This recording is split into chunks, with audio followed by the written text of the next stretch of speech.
day 6 of Jesus in Jerusalem. As we were coming down from the hill, okay, Jesus just transfigured, I think, here. Yeah, and our Creator just got done talking to him. As we were coming down from the hill, Jesus commanded, I think this should be us because this is a writer writing for them, but to make it first person all the way through, I missed that one. Do not tell this to anyone until your Son for Man has risen from my death. When we came to the other disciples, he found them. It had to be we found them. Oops.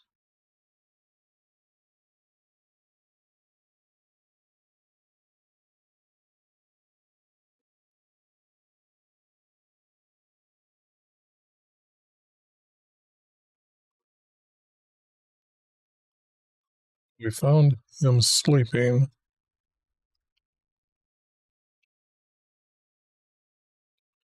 They're good guys, so need this to represent them good guys. After waking them,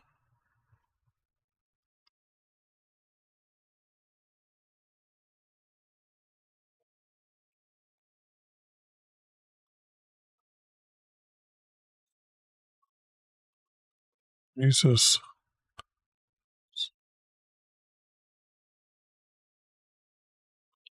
asked,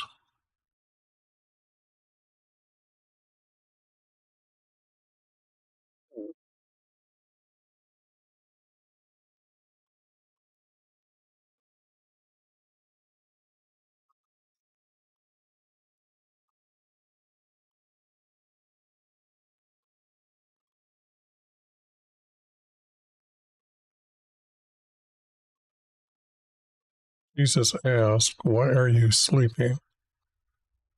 You were to petition Yahweh that you will not enter into evilness.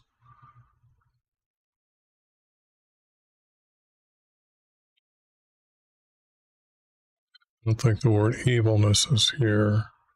They're good guys.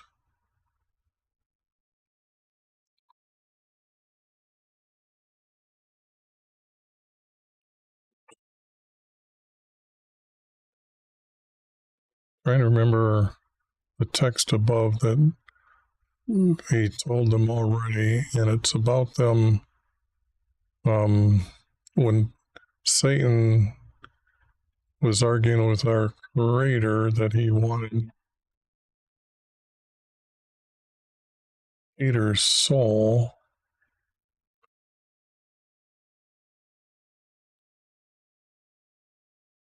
And then it was talking about falling away from Jesus.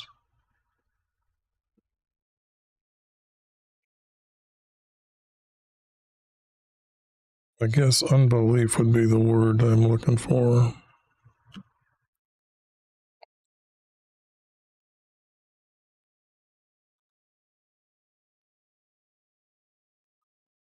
Into unbelief.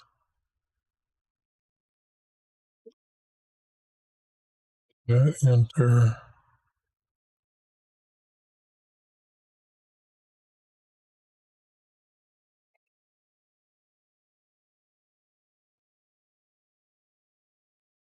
Will not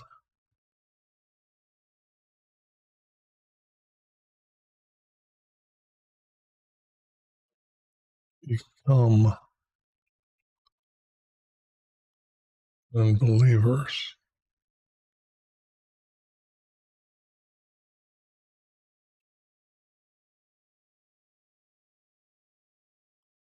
I'm going to say I added that word. Does enter become? Well, that's close enough that I wouldn't.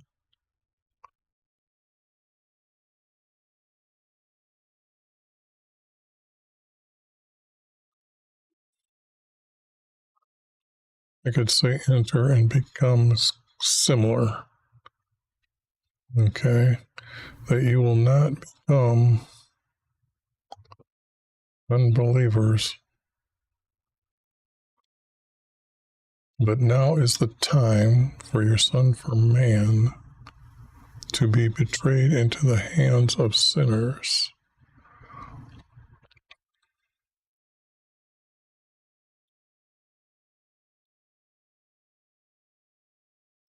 Yeah, this is pretty much speaking against our Creator. Then he told us, their hour has come. Now I will be betrayed into the hands of sinners, for no one who betrays me is coming. The one who betrays me is coming. So there's this existence that they're still walking down from.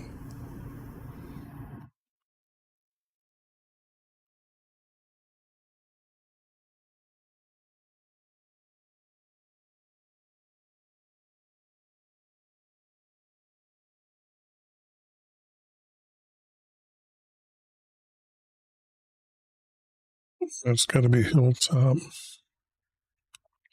hill mount. Meaning there's like this tier thing going down that they walked up, they're here, and then they went up a little higher. So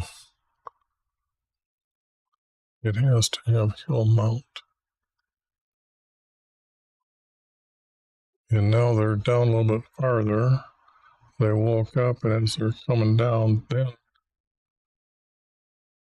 then this happens.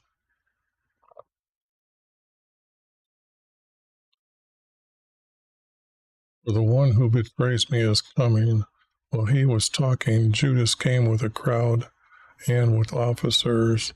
They had swords and clubs, and they were with our highest priests and leaders.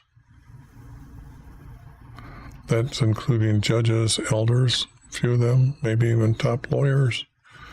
Now to betray him, they had a signal from Judas's kisses. Kissing. I thought I changed that.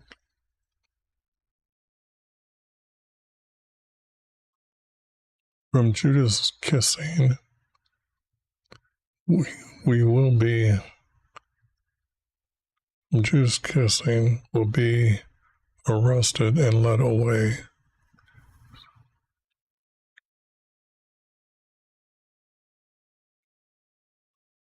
You will be, they don't consider, oh, this is Jesus. You will be arrested and led away under guard. Judas went up to him and said, "My teacher," and kissed him. Jesus said, "You've done what they wanted." And as they were coming to arrest him, as they were coming to arrest, this would have to be, okay. After we saw the kiss, Simon having his sword, yeah,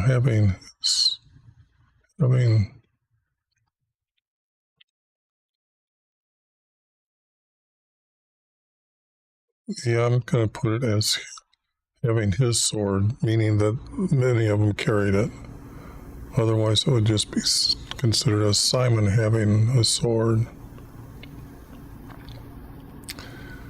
And Simon having his sword, drew it and struck Judas. Jesus said, Simon, put your sword into its sheath. So when we know that it has a sheath, so we know it has like an extra belt for the sheath, probably rope sheathing or rope for the belt. For all who take up the sword will be judged by their sword. Are you thinking that I cannot call out to my Father? If I did, he will come at once, sending.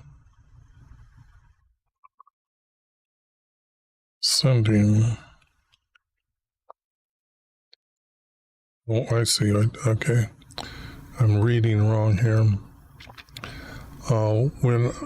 If I did, he would at once send. He would at once send a legion of angels. But now you know how his prophecy was fulfilled.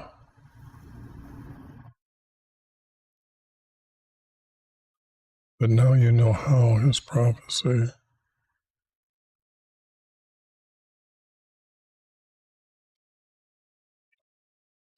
is fulfilled.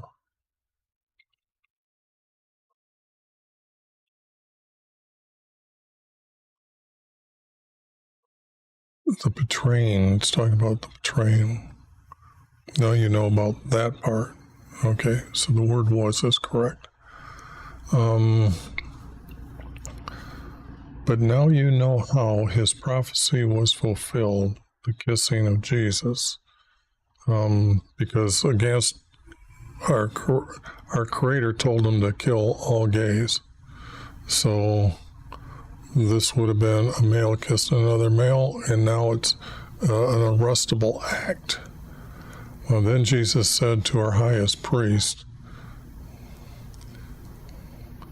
"Why have you come with swords and clubs like against a murderer?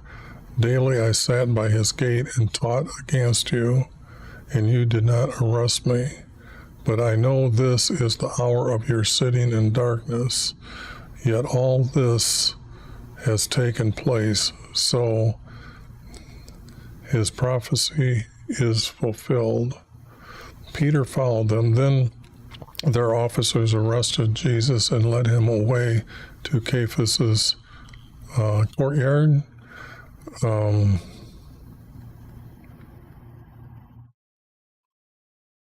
This has to be corrected. I learned more about the text and to the priest's courtyard. Now, what am I saying here? And I'm actually replacing this word here, so.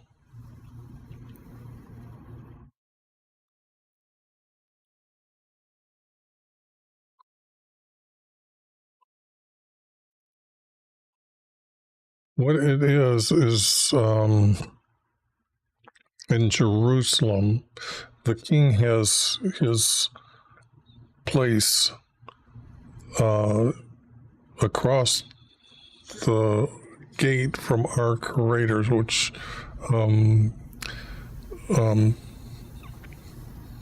was it fencing around to enclose the courtyard and the house, and across from those gates is the king's palace, or where he lives. It's not really a palace, and he has a courtyard, but the priests have to have next to it, and that would be to the west of it, their place where they're at.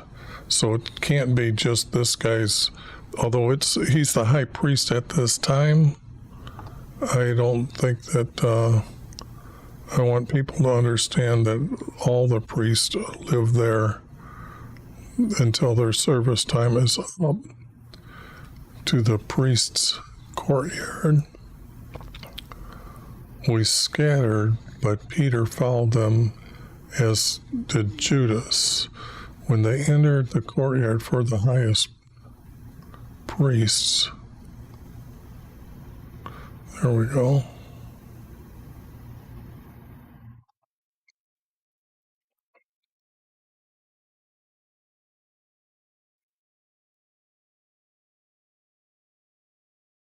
Their officers stood around with torches.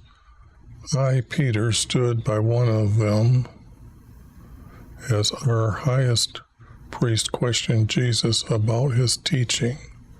because this text can only come from Peter. That's why I made it first person, I, Peter. Jesus said to him, I have taught in our synagogues and by his house. I did not teach in secret. You too have heard what I taught them, and some here know what I taught, meaning the other high priests as well, and their guards or their officials, their officers. When he said this, one of the officers slapped Jesus and said to him, is that the way you are to answer your highest priest? Jesus said to him, if I am wrong, bring witness of my wrong. I was truthful, so why did you strike me? Our tribes, now you want to talk about having well, never mind. Our tribe's higher priest.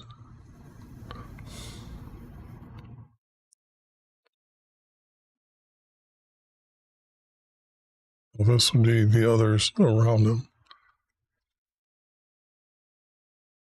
Don't need the word tribes, that's just extra. Our highest priest kept trying to get a false witness or false test. Boy, my vision is really messed up today.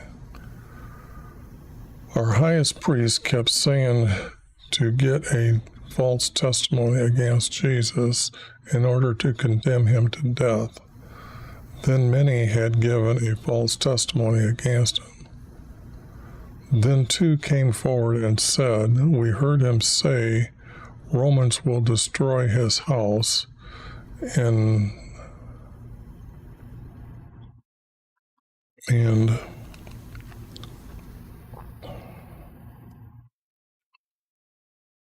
Romans will destroy his house.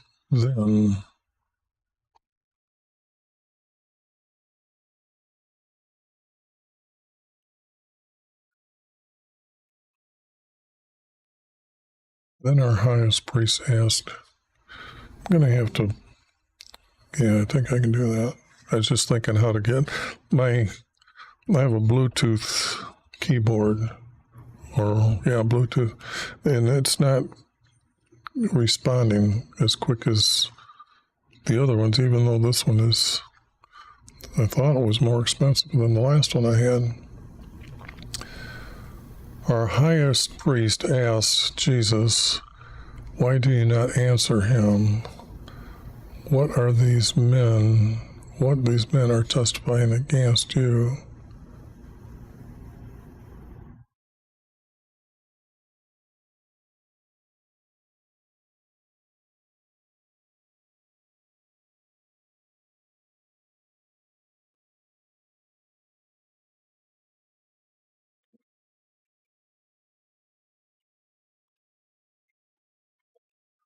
Are these? But yeah, I know. But the only thing is, my computer's quite a bit away. So, how you doing? Yeah, it's just.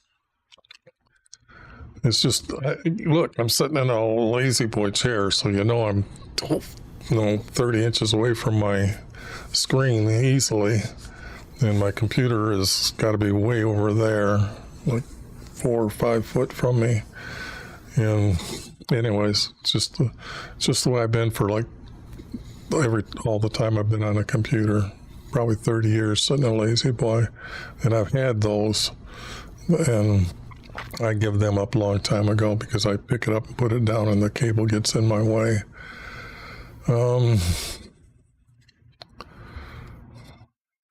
Yeah, I'm relaxing, but my vision is I'm having a hard time reading today in order to condemn him to death. I'm trying to think whether I should change these men to be the officers, and I think I'm going to make them officers. Although, let's see, who came with them?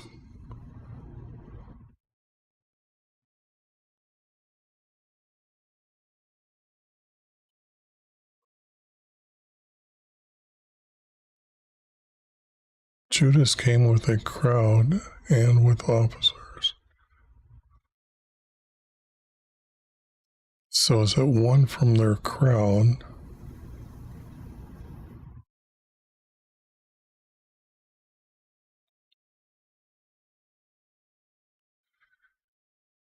Yeah, I've got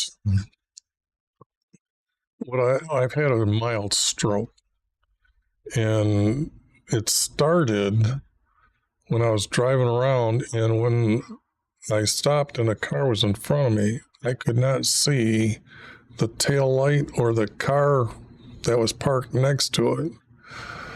And when you have troubles with your eyes, you have to get immediately to the hospital because they'll recognize that condition immediately, and they immediately call the neurosurgeon in because they have to give you blood thinners and do a study on your brain and find out the clotting where it's at, and these blood thinners have to start unblocking so you get a better vision.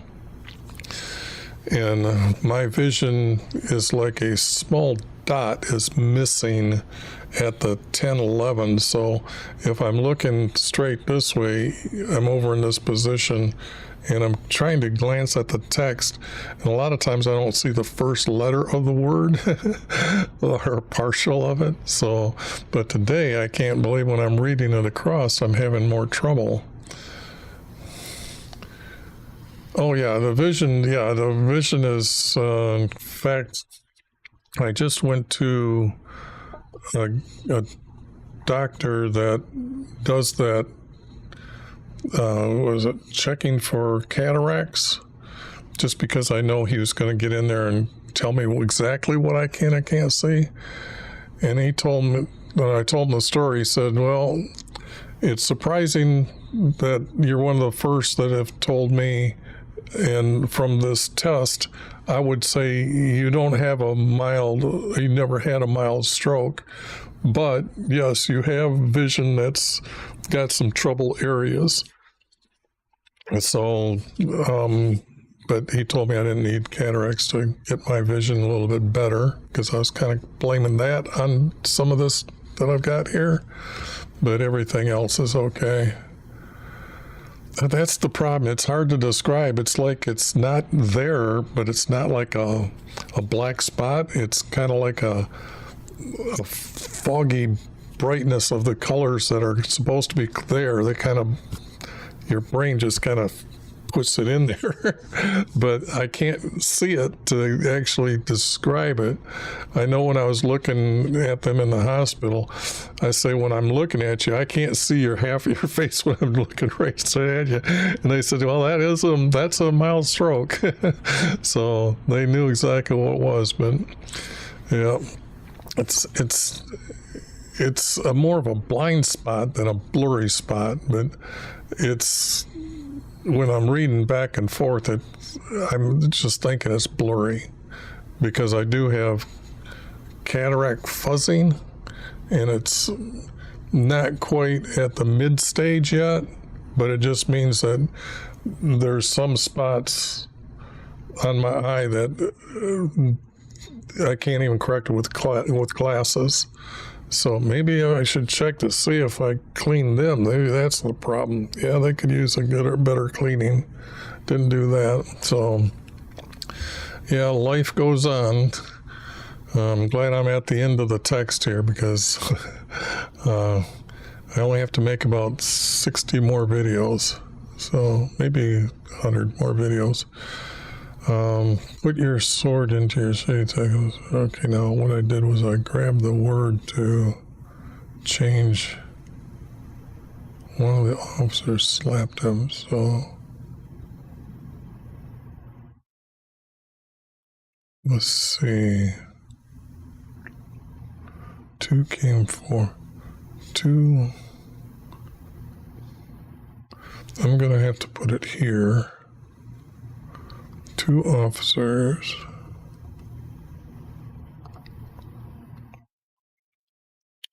And that way these men don't need to be changed here.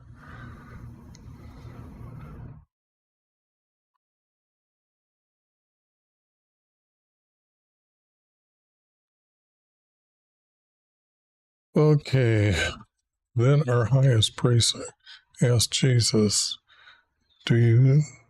why do you not answer what these men are testifying against you? He did not answer them. He did not answer him. So the highest priest asked him, are you our king in heaven? Now this would be, he's directly asking that question. Jesus told him, I am, and I tell you, hereafter on earth, they will see the Son of Man sitting at his right hand, and with his power, I am coming on a cloud from heaven. I'm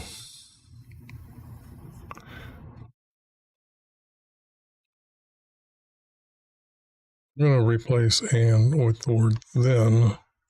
This is because speaking of the second coming here.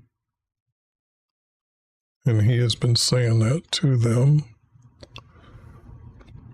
They will, as he's pretty much saying that sitting at his right hand. This is kind of earthly thing. Oh, I'm going to be finished, by early 2000. Yeah, if I can start making 3 or 4 videos a day, it'll go faster. And being retired, I don't have nothing else to do except for yard work because I moved into a new place. Then everything I went out and bought yesterday, I got to return. So, but I tell you, hereafter on earth, they will see your Son for Man sitting. They will know. They will not see him. They will know.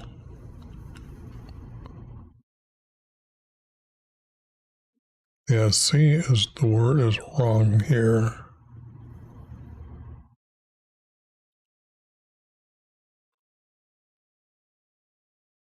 But he's saying this already up here.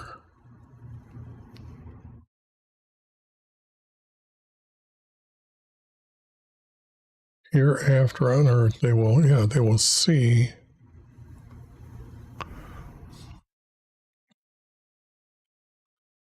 your Son of Man. This is not true. This is not truth.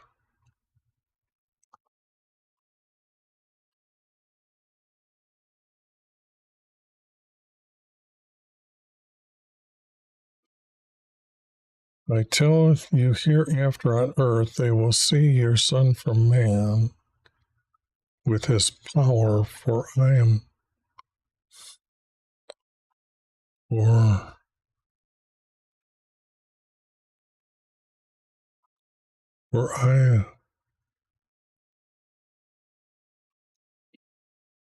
will be coming.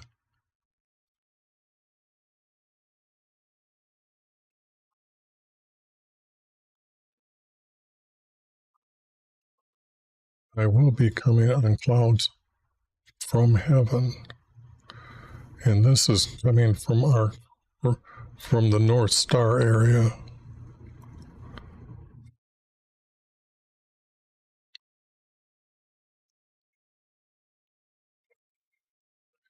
He said, what further need do we have for this testimony against him? For we have heard it ourselves from his mouth. What is your judgment? And what is your judgment? And they answered, he deserves to die. Then hit him with their fist. Others just slapped him. Then they mocked him and said, prophesy to us, which one of us will hit you next? Now, they don't tell about their judgment here. They're just answering, he deserves to die.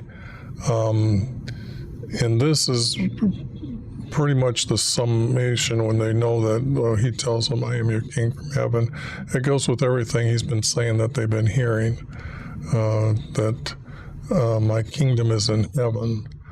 and I will be the one to forgive. And this, they just, for that reply, it's against their practice.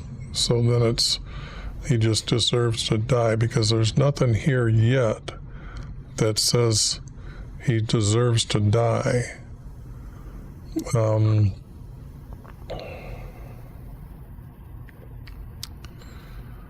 But the crowd's whipped up, and they all been anticipating that they had to figure out something for him to die.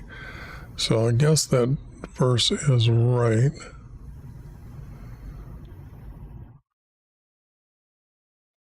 Okay. As I was sitting in the courtyard, an officer came up to me and said, "You too were with Jesus." I denied this, saying, "I do not know him." Then another said, "This male was with Jesus." Again, I denied him. "I do not know him." Later, a leader came up and said, "I am sure you were with him." Then I began to curse and then swore, "I do not know this male." Then a rooster crowed. I took that out. I took that out of the text. But I do use that verse when Trinitarians ask me, when I tell them how many people did spit in his face, and they don't like that question. For the last 32 years on YouTube, they won't talk to me anymore. Even in chat rooms, they're done talking. But yeah, I'm glad you know that verse as well. Because when you're trying to prove the Trinity, that question right there, they really have a hard time with how the text is written. I gave Jesus respect and honor, and I think here later, or I even removed that they spat at him. I changed it to spitting at him and not on him. And then later, I was thinking, I'm not going to have that text at all in here. That just, I can't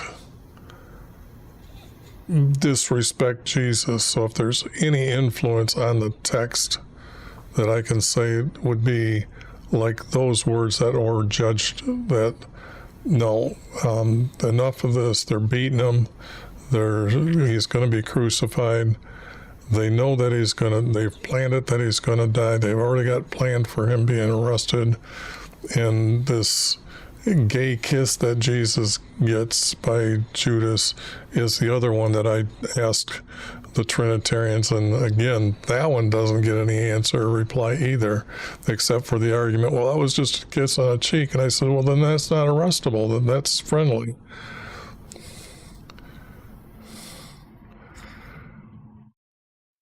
Yeah, they argue that it's the kiss is just a friendly kiss, and I said, well, that's not arrestable. The arrestable fact, you have to go back to our Creator saying, kill the gays. So that's the thing, that's what made it arrestable. And then that fact alone is under their rule that they should be able to kill him, but they didn't bring it up when they got him in front of Pilate. Pilate is worried. Pilate is crucifying murderers, not so much a robber or a thief or any prisoner. They can beat the heck out of prisoners and most likely send them out after a few months. But the only way to get crucified at that time, I'm pretty sure, is only to the murderers, because that is one way to make sure nobody gets carried away in the kingdom of Rome. So, and that would go for other kingdoms as well. The way to out of control people that just.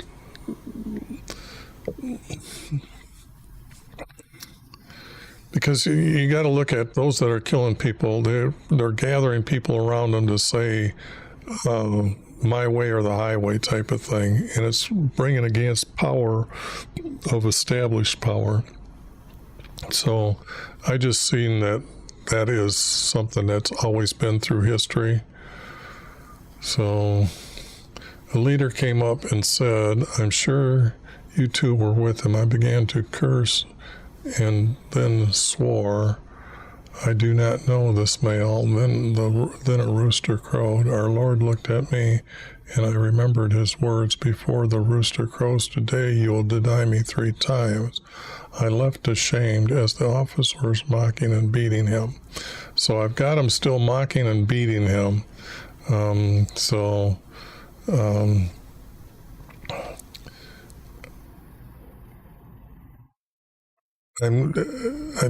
don't think there was ever any words that they bound him.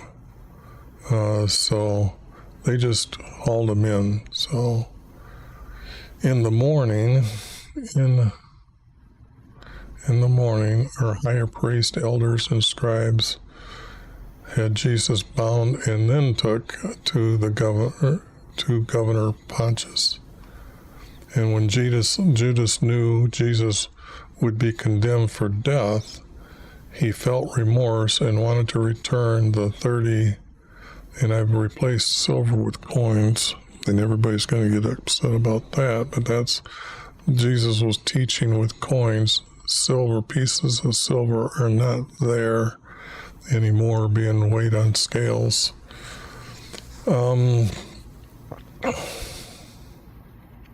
Because this was Roman money they're trading. So this was one coin, according to Jesus, was worth 1 day's work, or comparable at that time in a proverb. So 30 days worth of work to betray Jesus to the tribe's priest. I gotta leave the word tribe's priest there. He told them, I betrayed innocent blood for money, and threw the 30 coins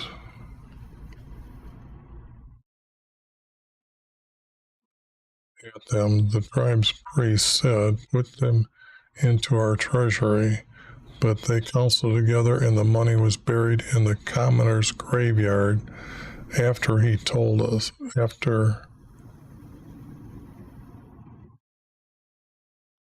Okay, this is because I added this as like where this information come from, because it could only come from Judas.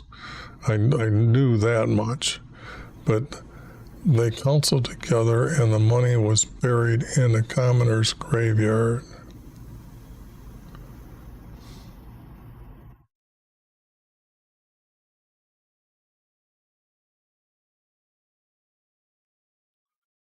After that happened,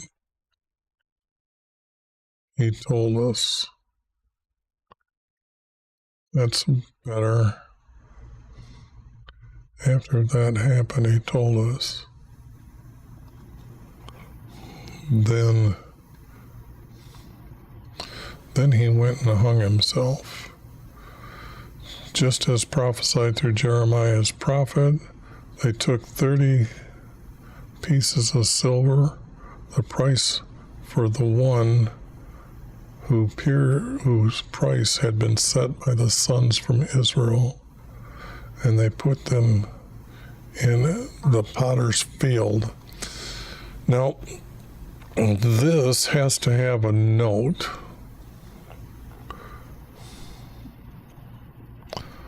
And the note is,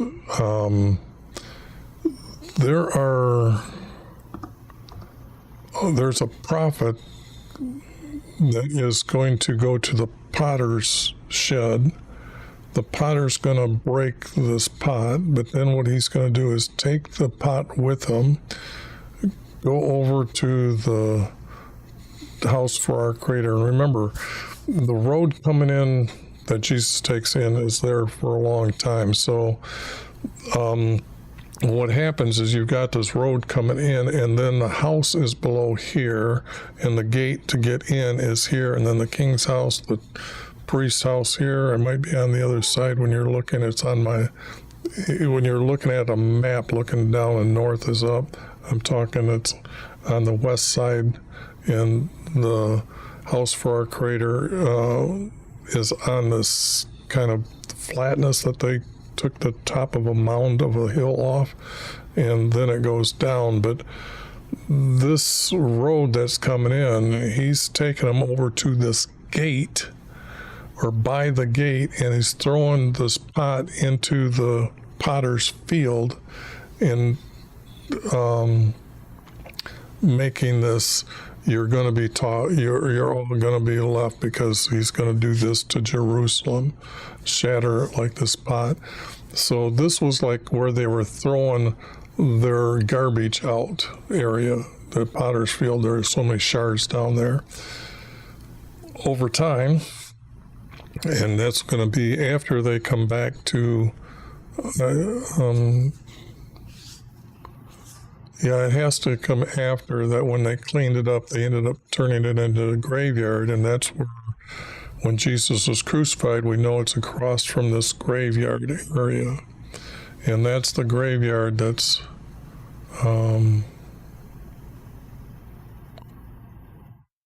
the commoner's graveyard. Okay, so there would have been two graveyards, though, because we know the tombs are there where they're going to lay Jesus's body, but this graveyard that's crossed, that's got probably areas for those who are good and those who are just commoners that have a graveyard there. So they're going to put it at one side of the graveyard and not the other graveyard. But that's where Jesus actually dies on the cross. It's right there. But there's a story that builds up to one that it's a commoner's graveyard, and then it's the same area that's going as a potter's field. And I want to make sure that when you actually understand every word in the Hebrew text, that where would this be? It has to be down this hillside that he's throwing this potter's field. Now, it might not have been where every one was throwing their garbage, breaking their pots. It could be just the potter wasn't satisfied with his work after it got hard and would throw that, and it was just, but it's known as the potter's field. So, it's not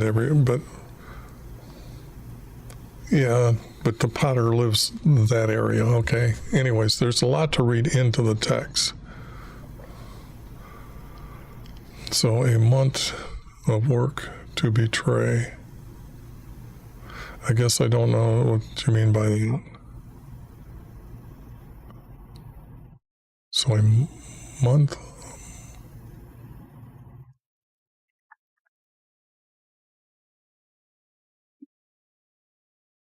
I wouldn't. A timeline is just, this is day after day right now. Then they led Jesus. Now, this is actually the daylight of the preparing for celebrating the Passover. So this is the last day they can make a bunch of food, prep everything, and that type of thing. So everybody is busy at this time. Then they led Jesus to Pontius, and Caiaphas went into to talk to Pontius. I had to add that text because it gets in there. He asked Caiaphas, what charges do you bring against this male? So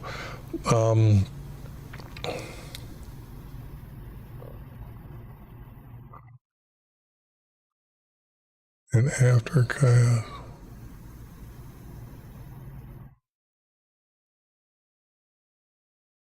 they could only stop outside the governor's house. They couldn't go in. So they led Jesus to Pontius. And Caiaphas went in to talk to Pontius. And he asked Caiaphas, what charges do you bring against this male? Because it's got to be for murder. He said this male is against Rome, and we are to deliver him to you. So he's trying to say that he's saying he is king. Later later they began accusing him. Okay, so this has to be...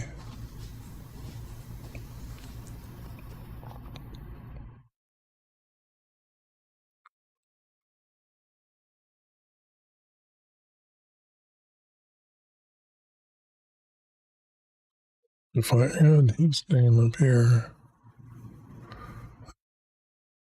then chaos.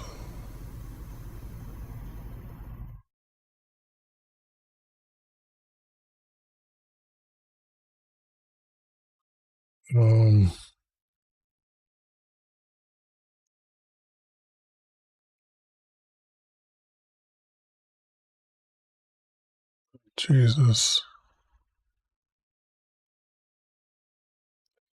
into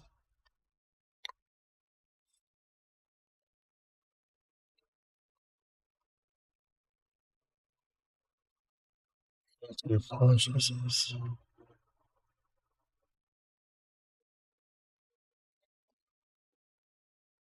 I'm going to put courtyard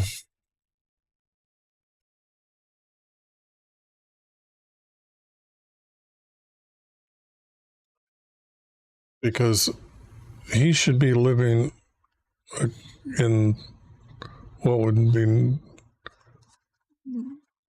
the area across from our creator's house, if that's still there. They rebuilt Jerusalem, so they would have had the king's place there. They didn't, so the governor would have been living there when after Pontius was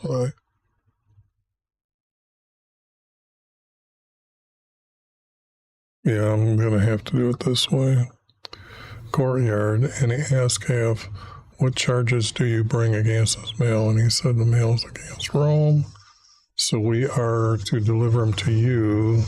Later they began accusing him. They told him, we found this male misleading our people by telling him.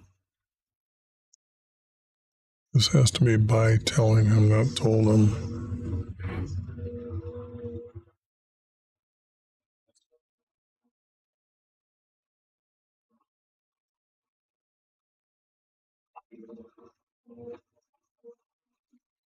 By telling him, we found this male misleading our people. Yeah, that reads better and smoother.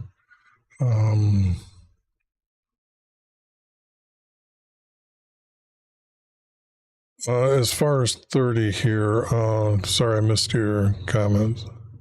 So a month of work to betray. Okay, now I get your point. Sorry about that. I wasn't paying attention there. Yes, so it's been a month's worth of work. So he betrayed him for 30. The number 30 is interesting because Jesus would be in his 30s at this time, right? No. Actually, he's 26, and I can prove that because to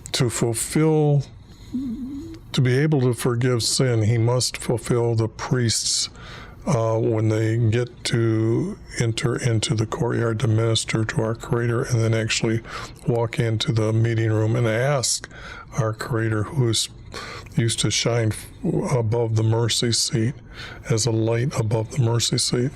And that law is 25 you enter, and at 50 you retire. So Jesus has to be 25 in the favorable year of our Lord, but he has to be 25, and then this is going to begin in the next year. So he's probably 25, and we don't know when he was born.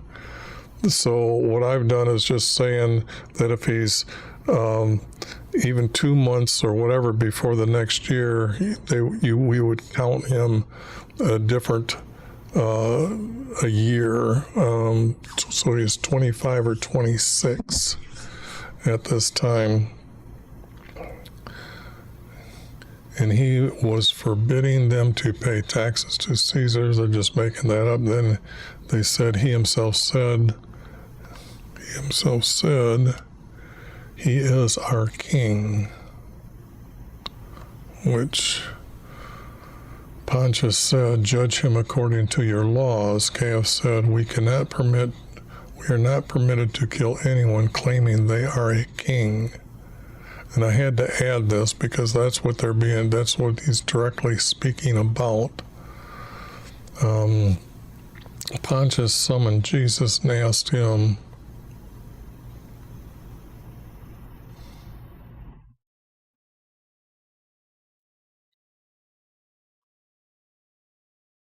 well, no, he's still in the courtyard, then has to be there. Then,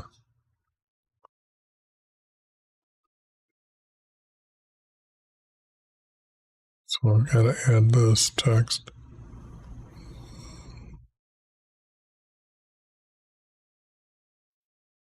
It's got to be then, and since I already know the text coming up, the text coming up, Caiaphas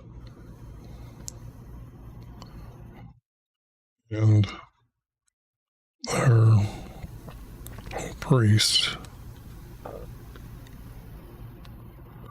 went in to talk to him. Okay, so all this has got to be added here for this to be him being summoned. So the others that were there with the officers and the other leaders,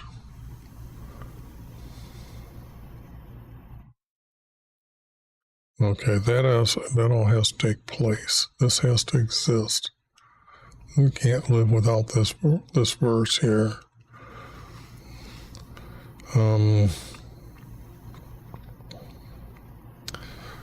Pontius summoned Jesus and asked him, are you the king for the Jews? He replied, you are saying this because they told you about me. Pontius answered, your tribe's priest delivered you to me for that and what you have taught. So Pontius asked him, are you the king for the Jews? Jesus said, not as you mean, my kingdom is in heaven. Pontius said, so you are a king. Jesus answered, you are correct. Then Pontius asked, what kind of answer is this? Then Caiaphas said, then to Caiaphas he said, I find no guilt for death for him. Here he was going to condemn him as like what they said he was saying. Now he knows he's not saying that. His kingdom is in heaven, which I think Pontius said he's a weirdo. Okay, so I don't see why he needs death. Do what you got to do to him. But then, guilty for death. Then he was accused by the tribe's highest priests and leaders of many charges, but he did not answer them. When Pontius heard these, he spake to Jesus, do you know I have the authority to release you or crucify you? He answered, you would have no authority over me unless it had not been given to you. I know, I can just see Pilate's or Pontius goes like, man, this guy's weird. That Pontius said to the priests and council,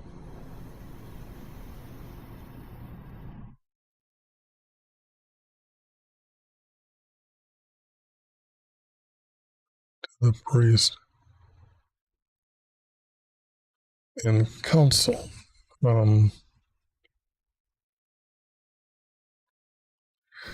This would mean Pontius has other people around him that have come with him or they're with him. Priest and his council. His counselors.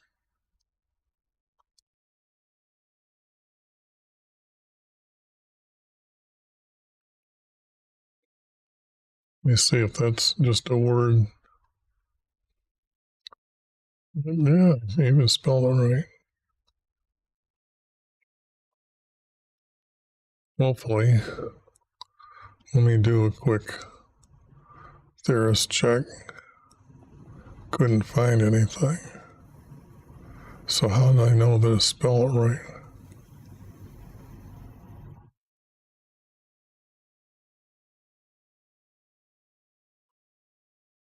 Counselors.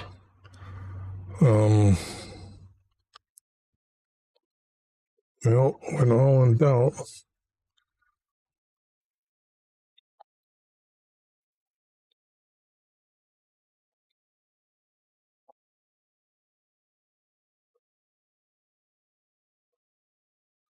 they brought in counselors to find out it's spelled with an E, not an I.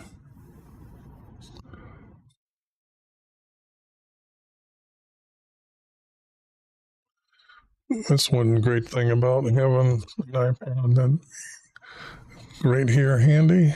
So, okay.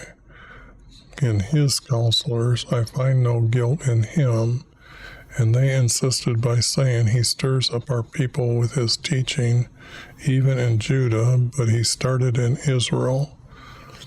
Then when Pontius heard this, he asked them, "Is he from Israel?"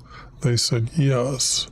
Then when he learned he was from Herod's region, he sent him to Herod, who was in Jerusalem. Herod was glad when he saw Jesus, for he wanted to see him for a long time, for he had heard about him and hoped to see a healing by him. But he only questioned him at some length, but Jesus did not answer him. Our tribe's priests and scribes were there accusing him strongly. Herod and his guards treated him with disrespect by mocking him. Then they tied his robe on him. Then he sent him back to Pontius. I use the word tied as just the strapping here and then like around the waist. But it would be his robe, because kings got to be able to take their robes off.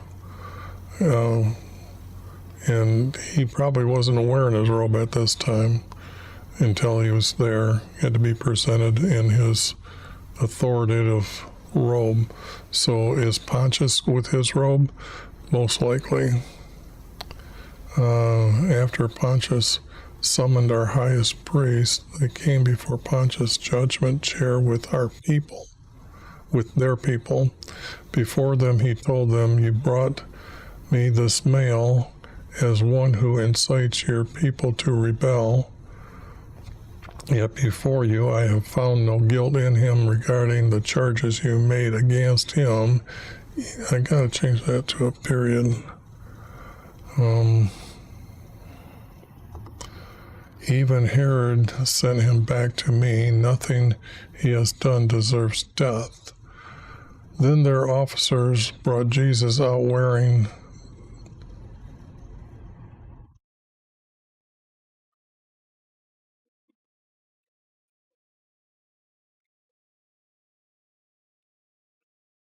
because when I put the text together,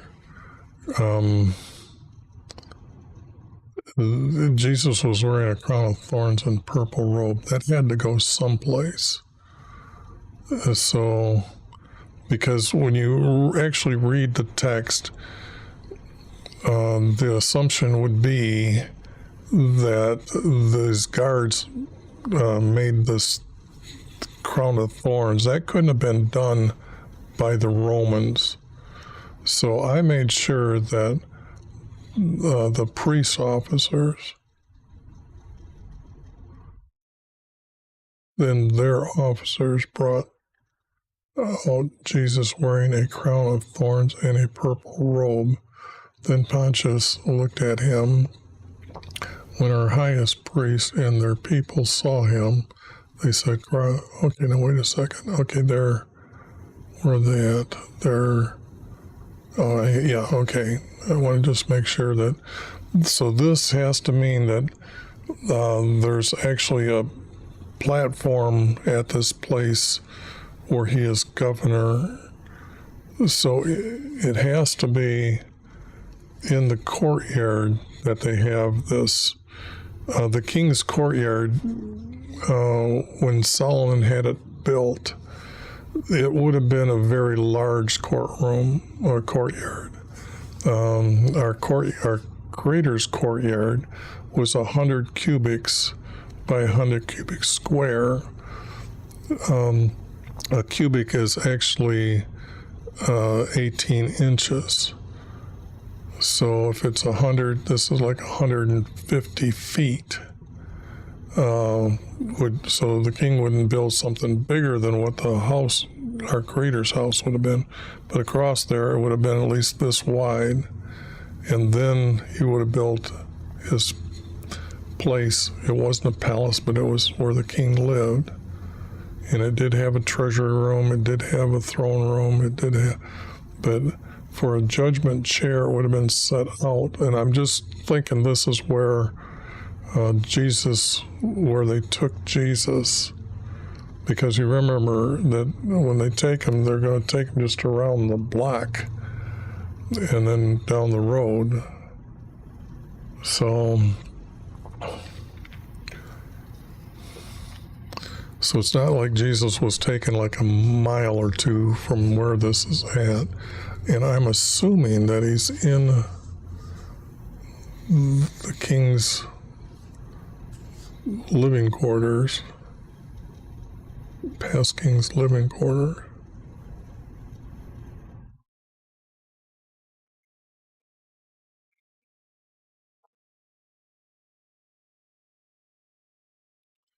And then this judgment chair has to be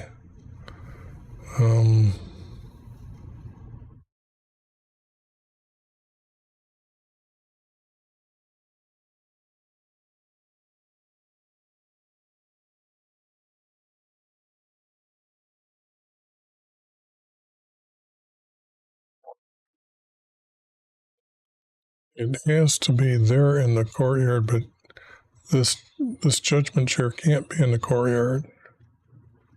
But it has to be a place where the king or the governor is going to make rulings.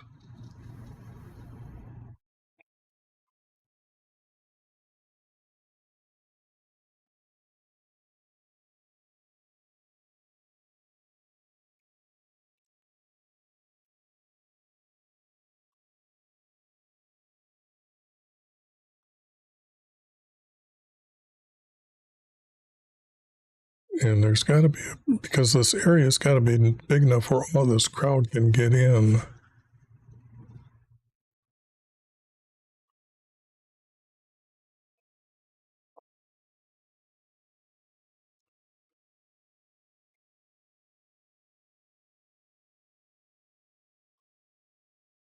Judgment chair. Is the judgment chair in the courtyard, or is it off to the side and they're in the street to make it more public for everybody to see?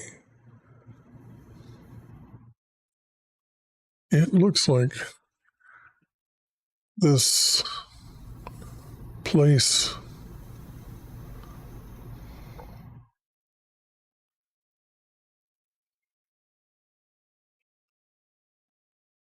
if they didn't use the king's area and it was destroyed and they put houses up there and it does not exist,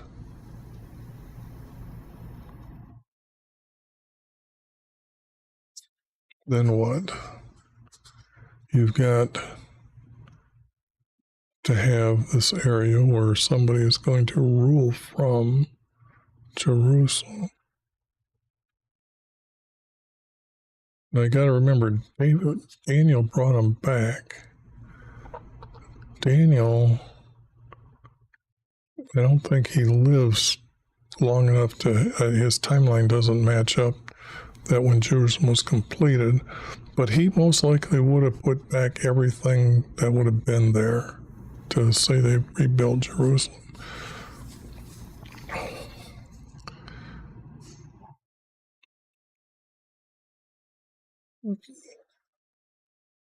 And I know that during Jared's time when he killed the children. Then they set up the 3 governors. Can you build a large enough place to say governors stay here?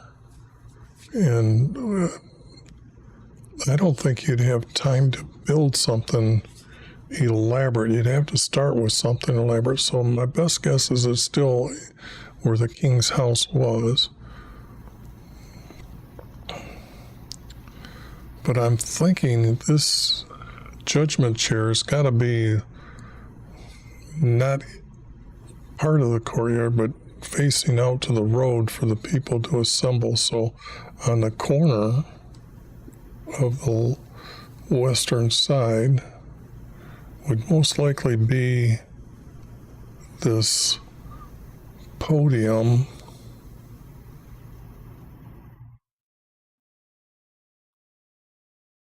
and he's there to give his judgment. I got to make sure this text is reading right, because everybody else some of them are gonna go through the same thought process I'm doing right now, especially if they know a lot of the other text and from the Hebrew side. Man.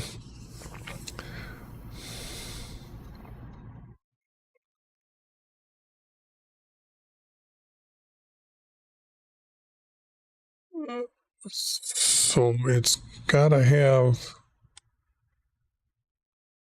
if the priest house is on the other side, there is the same storage room that they locked, was it Jeremiah in? And when Babylon came, they had to take him out of that storage room. That's where he was at, and that would have been in the priest courtyard. There we go. Now I got where Jesus were. So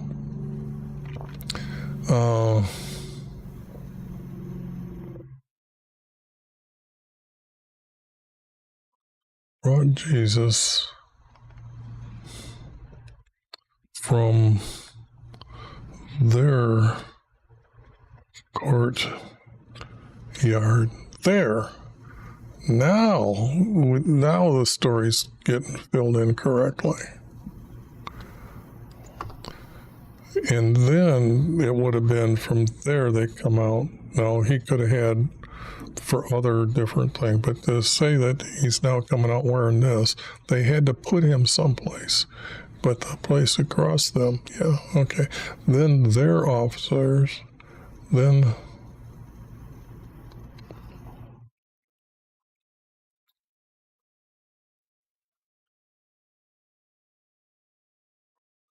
the priest officers. Then the priest officers brought him,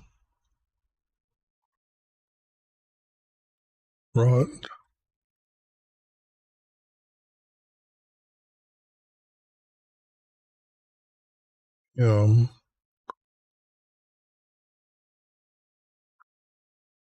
from the courtyard, period.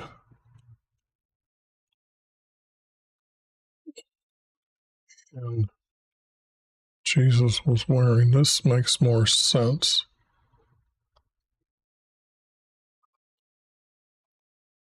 Okay.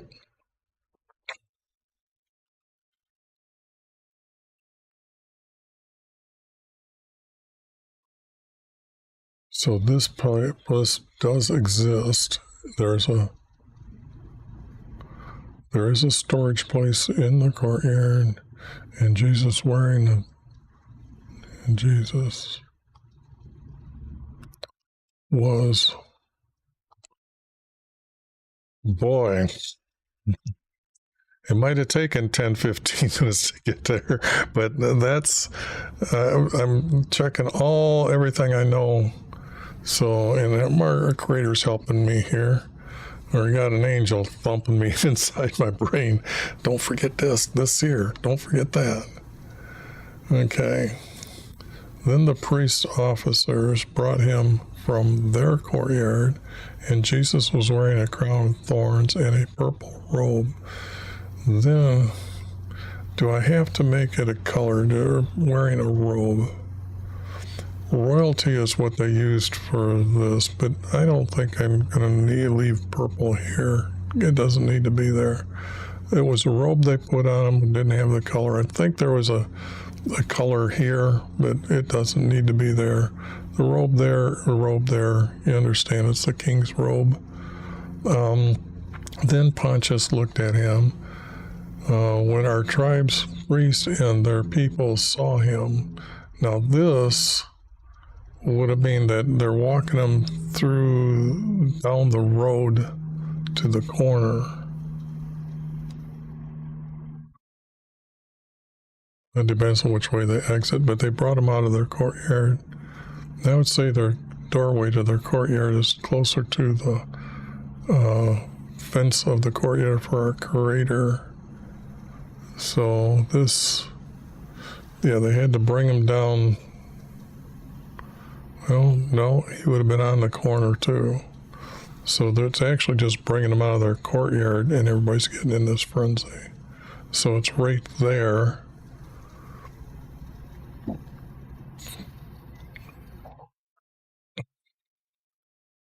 People saw him, they cried out, "Crucify, crucify him." Pontius said to them, I find him not guilty of death.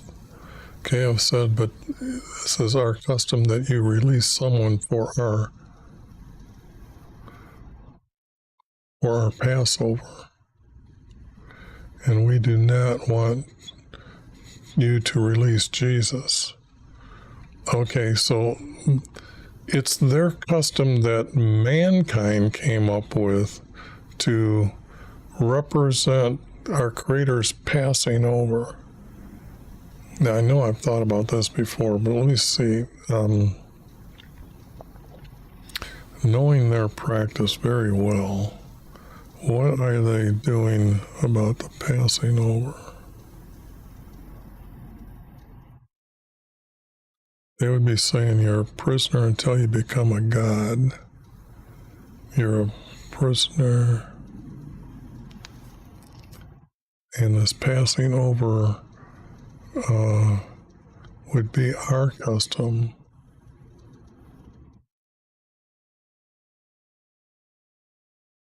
To release somebody from prison at this time for the celebration.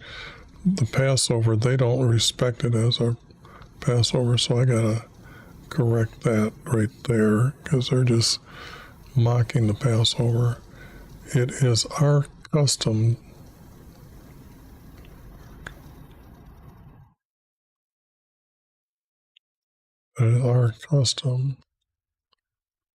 that you release someone for our Passover.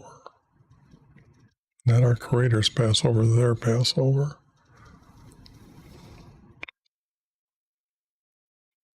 Yeah, they could twist that around that way.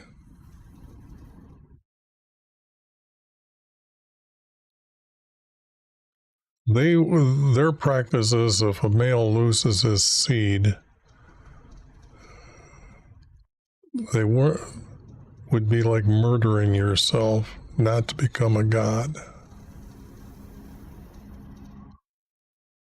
Because once they start having the sex with a female goddess, there is no more seed loss. So you release someone, and then it's their Passover that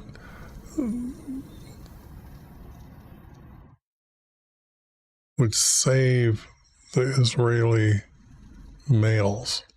Yeah, okay, I can see how their custom could work out. That as Romans agreeing to not knowing the practice, even though they've got temples and their gods, but not everybody knows those practices. Release someone for our Passover, and we do not want you to release Jesus.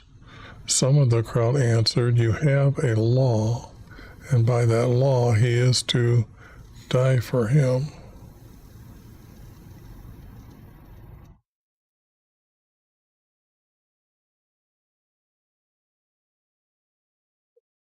Okay, so now this was their custom. Now it's kind of the Roman. You have a Roman.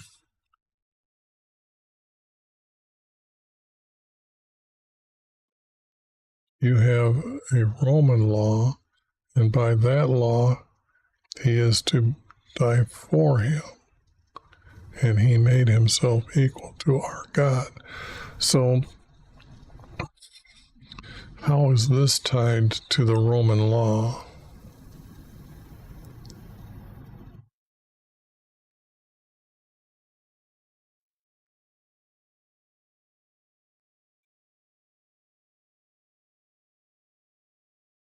We do not want you to release Jesus.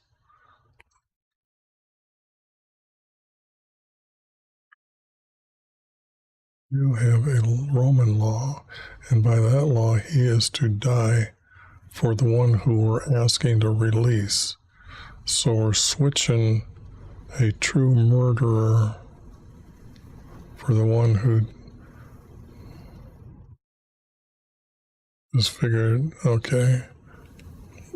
Yeah, I think there's still some more work up here to be done on how that is, but the Roman law has to be put there for the reader to understand who is new to the text.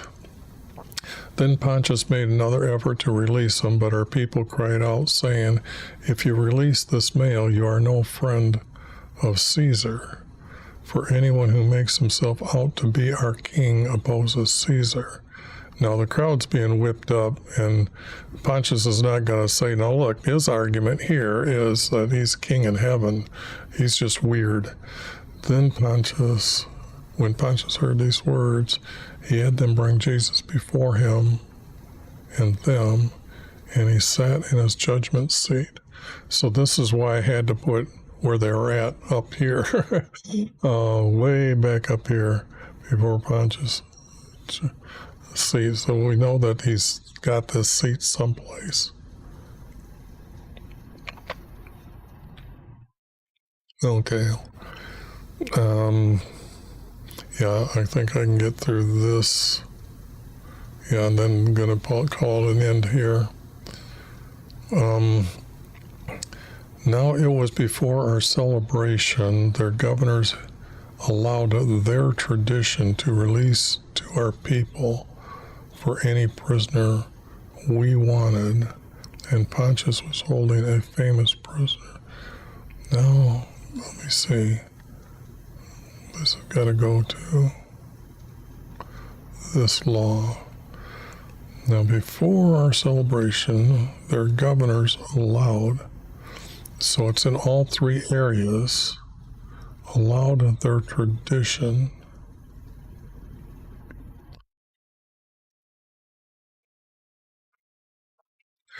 The priest allowed,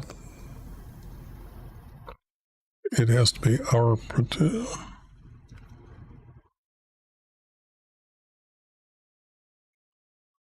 governors allowed.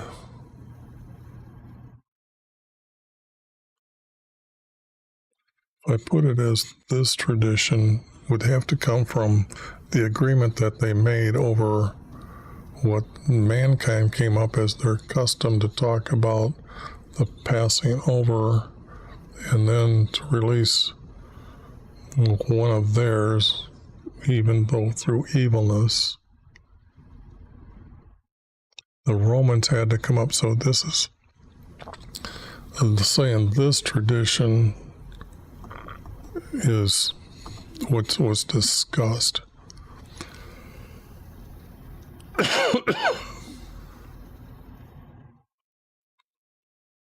For any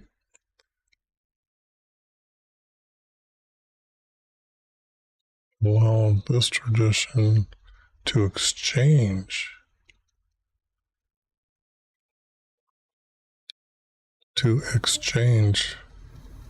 from our people. From has to be here. This has to be right. This has to be exchange.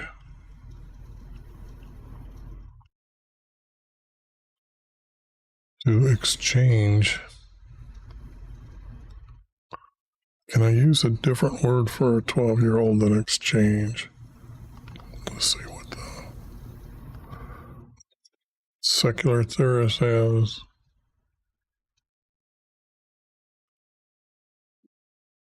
Trade, swap, switch.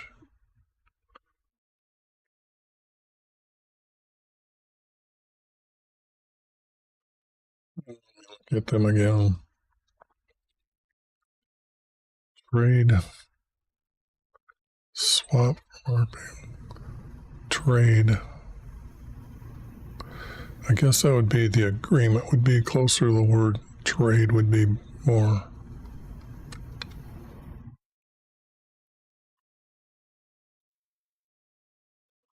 Okay, I think a 12-year-old would understand this now. Governors allowed this tradition to trade from our people for any prisoner we wanted. That is better than the Bible has ever stated. This how this is done and why this is done. Definitely. Okay. And Pontius was holding a famous prisoner named Barnabas. As their crowd was before Pontius, Pontius asked them, "Whom do you want me to release to you, Barnabas or Jesus?" For he knew their envy. They had delivered him up to him, but our highest priests and leaders had influenced